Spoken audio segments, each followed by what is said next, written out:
Хорошо. Ладненько. Добрый вечер, Фуат Такеевич. Мы Добрый сегодня с вечер, вами Леви.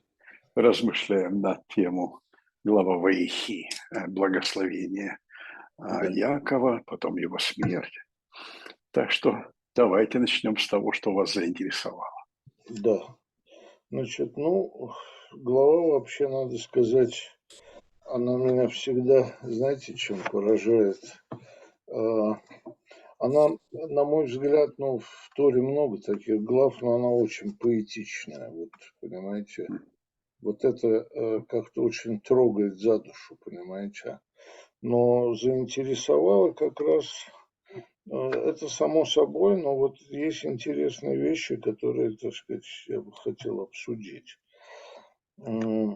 Смотрите, вот когда Яков, значит, благословляет Ефраима и Минаше, потом всех 12 сыновей, причем каждого дается оценка, да,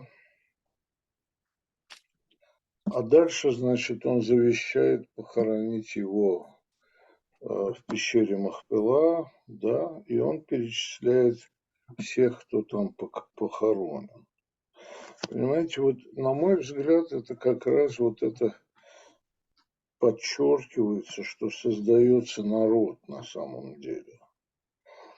Вот какая-то вот эта глава Торы говорит о важности семьи, традиций, понимаете?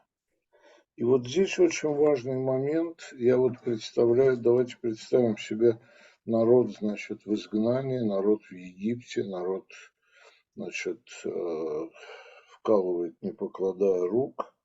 И вот вдруг идет такое вот, значит, благословление детей, обсуждение, так сказать, вот этого похорон. Понимаете? Вот я думаю, что здесь как раз вот другие смотрят на эту семью и хотят, чтобы это было так же, понимаете? Вот, они часть вот этого целого, понимаете? Вот это вот первое, так сказать, да. Вот, еще. Смотрите, это посуки с 7 по 10, глава 50. Вся семья хоронила Иакова. И вот посук 8, обратите внимание. И весь дом Йосефа, его братья и дом его отца. Вот опять, понимаете, единство семьи, которое потом или уже начинает вырастать, вот, или перерастать в единство народа. Да? Вот. И потом последнее, то, что меня заинтересовало, помните, вот когда уже отец умер, братья пришли к Йосефу, значит, просить прощения, да? А ответ, смотрите, какой был. Это поразительный ответ на самом деле. Не бойтесь, разве я вместо Бога? Понимаете, вот здесь на самом деле совершенно потрясающее сообщение скрыто, что мщение – дело неправедное, понимаете? Вот. И, вот эти три вещи, которые, так сказать, меня... я вот, честно сказать, я впервые прочел эту главу. Обычно, понимаете, вот эти распределения, как бы сказать, ролей там, и так далее читаешь. А тут я вдруг увидел, что на самом деле вот за всем этим стоит реально вот, такой толчок, что ли, к единению, понимаете? Вот, собственно, вот все я сказал. Спасибо.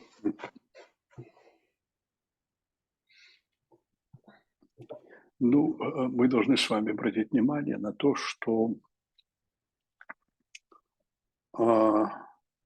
как если бы нас так в школе учили, что мы должны видеть героя в развитии и ситуацию видеть в развитии. И в самом-то начале, если мы будем говорить о семье Авраама, о семье Ицхака, о семье Якова, мы увидим, что там семья вроде как и по закону очень прочная, потому что Авраам говорит: не бери там невест отсюда, бери только из нашей семьи, то есть, по крайней мере, они будут нам по крови близкими. Такое вот сохранение а, происхождения своего. У Авраама это есть. Ишмаэля все равно он а, отсылает. И то есть это вот как раз показывает о том, что в семье это, в общем-то, свои сложности, свои перипетии. Он старшего сына отсылает, младший остается, наследует ему. У Ицхака Исав и Яков один тоже уходит, так сказать, практически ни с чем, и он такой не положительный, мягко выражаясь, герой. Яков описывается как удачливый, и у него в семье тоже опять непорядок. Он ссорится со своим тестем, у него братья-то, в общем-то, все против Иосифа. То есть мы видим, что отношения напряженные, он ненавидим своими братьями, ему не доверяют, и как в конечном итоге, то есть вот заканчивается история про отцов, нас текст подводит, только подводит. Сейчас еще пока вот эти 72 человека, которые спустились в Египет, но текст подводит к тому, что будет, обязательно будет народ. Вот эти люди, которые спустились в Египет, расплодятся, их будет много, и у этого народа должны быть, то есть есть примеры о неполадках в семье, напряженности в семье, но конечным итогом, конечной целью является то самое единство, семейственность, о котором вы упомянули, потому что очень долго мы будем с вами жить как конгломерат племен. Это эпоха судей, это развал царства на два, на Израиль и Иудею. Братья между собой опять-таки, вот, так сказать, вспоминая Исава и Якова, братья между собой не ладят. И только вот со временем, скажем так, к временам, может быть, второго храма, уже 10 колен потеряли, но те, кто остались в живых, те становятся по-настоящему сплоченной группой. И вот то, что сохранилось от первоначальных 12 колен, то, что сохранилось, это, в общем-то, колено Иуды, колено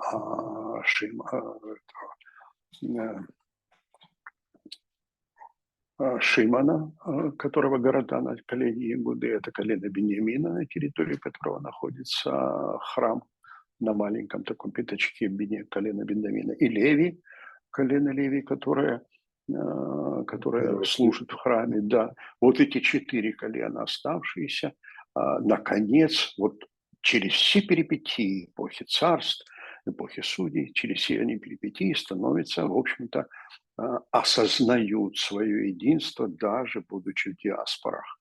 Раби Иуда уже около 200 года, Иуда Анаси рассылает во все страны россияне, рассылает Мишну именно для того, чтобы объединить всех евреев диаспоры. Он говорит, что если этой Мишны не будет, то у нас не будет единства. Каждый будет придумывать законы для себя, и мы потеряем вот ту связь, как если бы мы были одной единой семьей.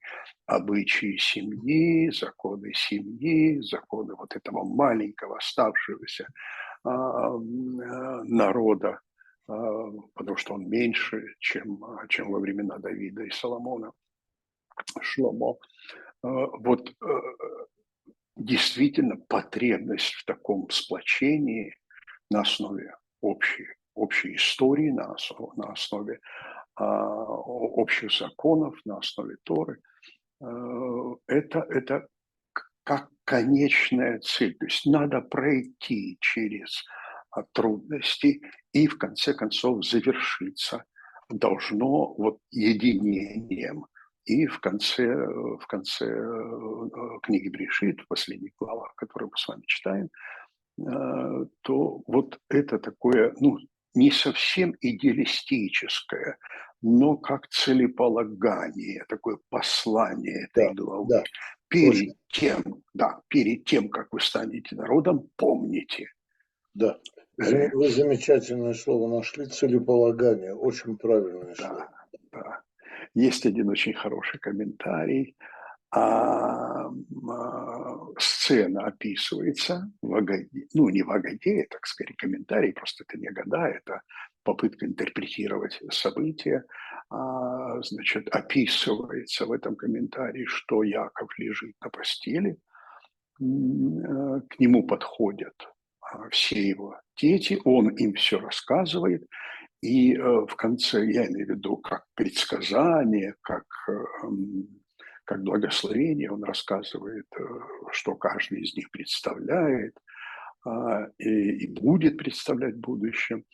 И он с тревогой, именно так там в комментарии сказано, он с тревогой оглядел всех своих сыновей, включая Иосифа. Мгм, мгм.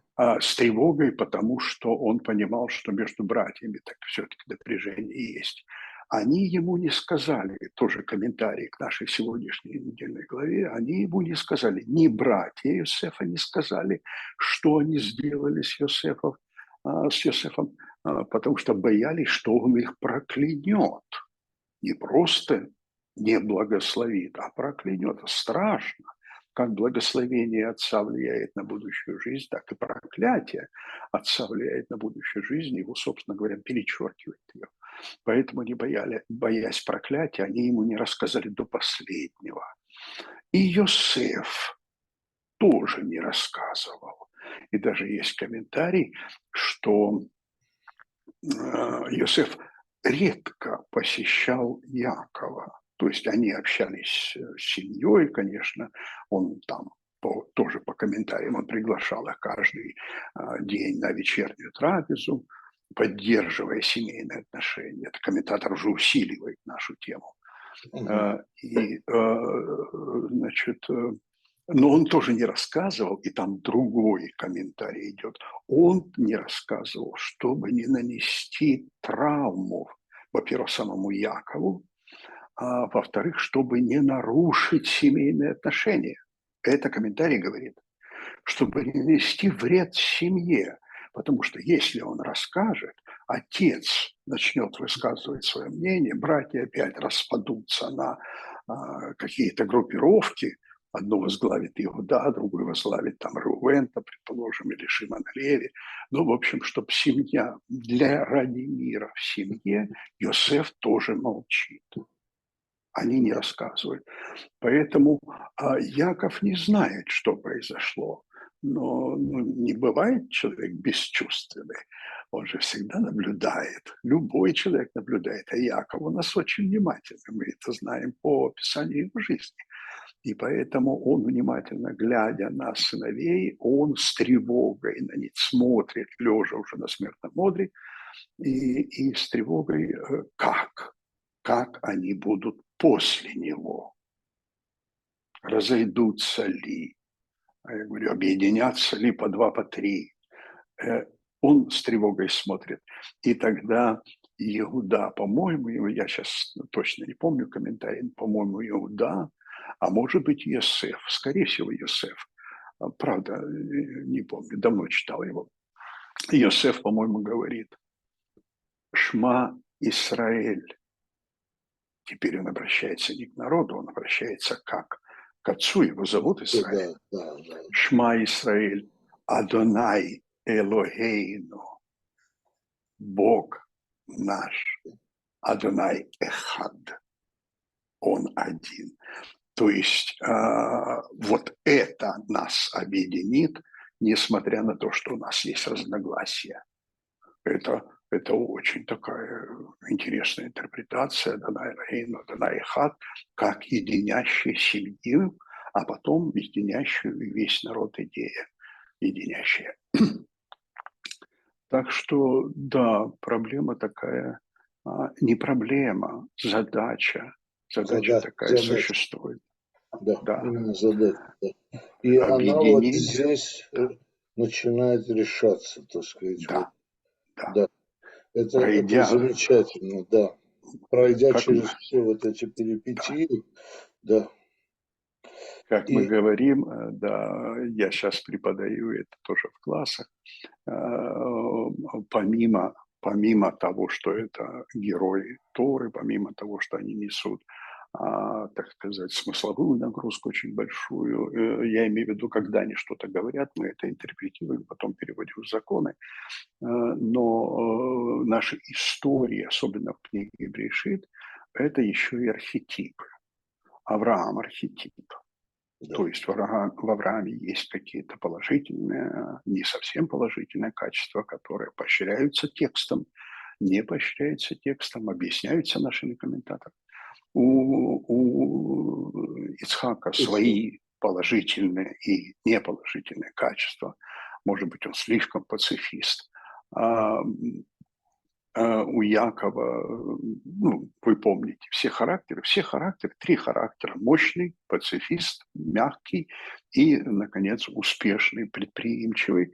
Это архетипы. Но и сами сюжеты архетипичные. Сами да, сюжеты да, архетипичные. конечно, И нам текст раскрывает и показывает: смотри, было все не очень хорошо, а пришло вот к этой фразе «Адонай Элохейну, Адонай Эхад». Хотя это комментарий, этого нет в самой Торе, но вот последние дни в конечном итоге объединение братьев, когда вот вы говорили, Йосеф говорит: не бойтесь, эти вещи, то есть вещи возмездия, это вторая ваша мысль, вещи возмездия и построение взаимоотношений не на мести, не на ненависти друг к другу, они в руках Всевышнего. Разве я Всевышний, он да. говорит, чтобы Разве я решать это. вместо Да, Бога? Вот и это, как только да, он говорит о том, что вот он специально так, я имею в виду, сам текст нам показывает, разве я Всевышний, имеется в виду, Всевышний решает, не мы, а мы вот что должны быть, не бойтесь. Вот, то есть объединение. да, Ну, наверное, вот как бы две темы: крепости семьи, мира в семье и тема отсутствия мести, не возмездия. Возмездие должно быть. То есть преступный человек должен быть нет, да, наказан. да, да, да, хорошо, Вот. А именно не копи ненависть на брата своего. Это же заповедь наша. Не да, копи да, ненависть на брата своего. Мы да, с вот вами... я хотел как раз очень правильно вы сказали. Я думал это связать с последующими заповедями, но решил, что пока, как бы сказать, не торопиться, может быть, когда заповеди будем обсуждать, это вспомнить.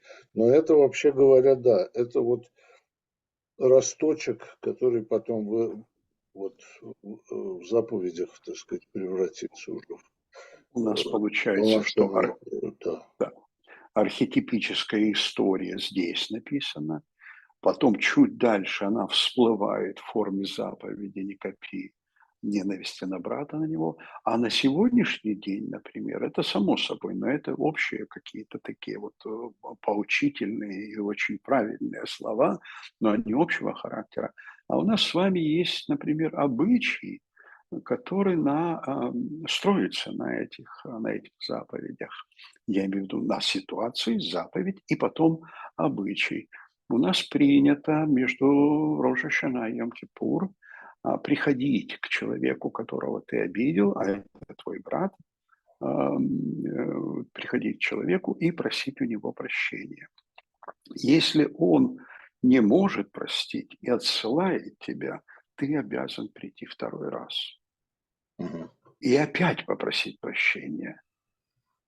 А вот третий раз можно уже не приходить. Почему?